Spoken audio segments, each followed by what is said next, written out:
Bonjour, bonsoir. Aujourd'hui, ce soir, on se retrouve pour une nouvelle vidéo.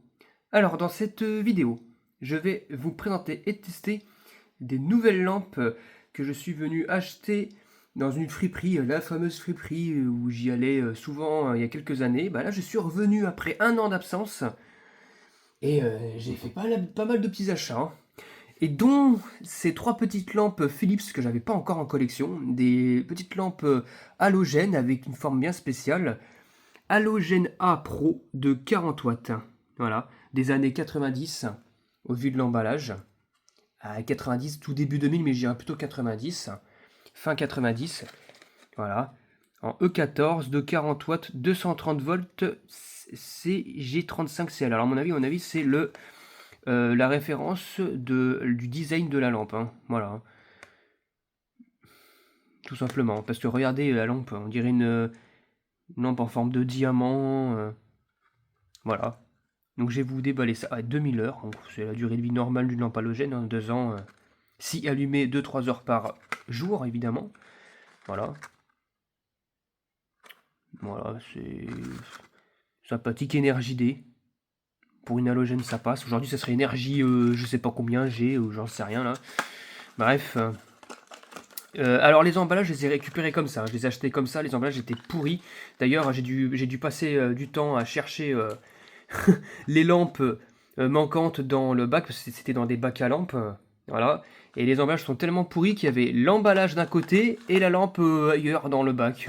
Voilà, j'ai dû rassembler la lampe et l'emballage qui allait avec. Donc voilà à quoi elle ressemble. Alors je sais pas si le verre c'est vraiment du verre ou c'est du plastique. Peut-être que c'est du verre, mais alors du verre assez bizarre.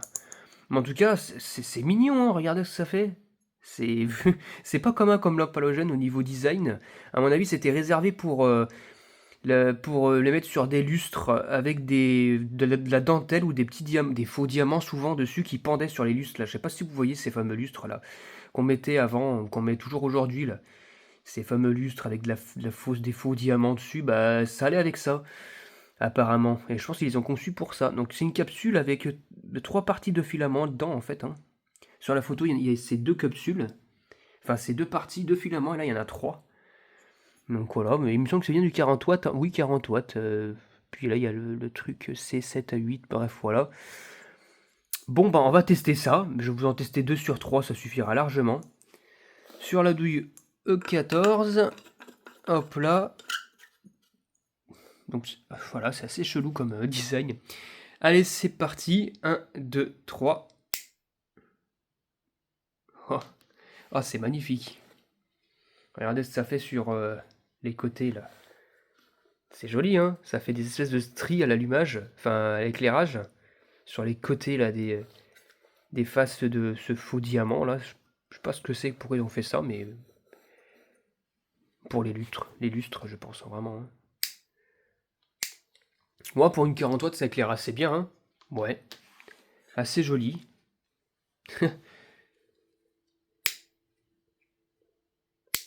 Ouais, vraiment c'est assez mignon.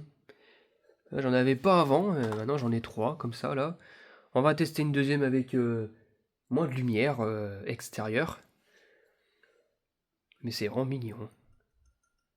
Oh, les filaments halogènes ne bougent quasiment même pas, tellement que c'est tendu. C'est neuf, hein.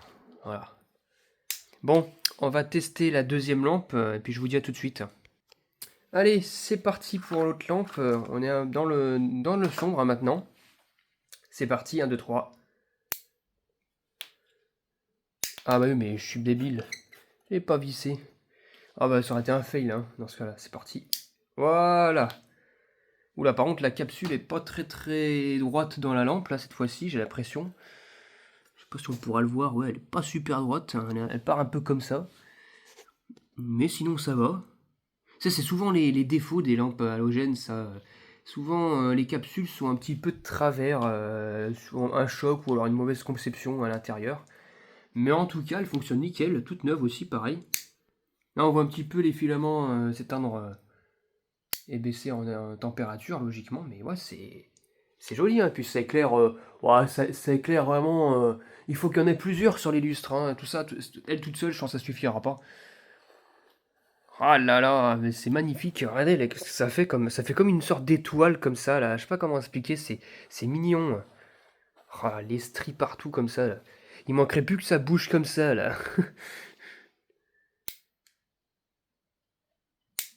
Ah, vraiment magnifique. Très belle lampe, hein. Pour une 40 watts, ça éclaire assez bien. Franchement, Halogena Pro, pas mal. Donc franchement, nickel.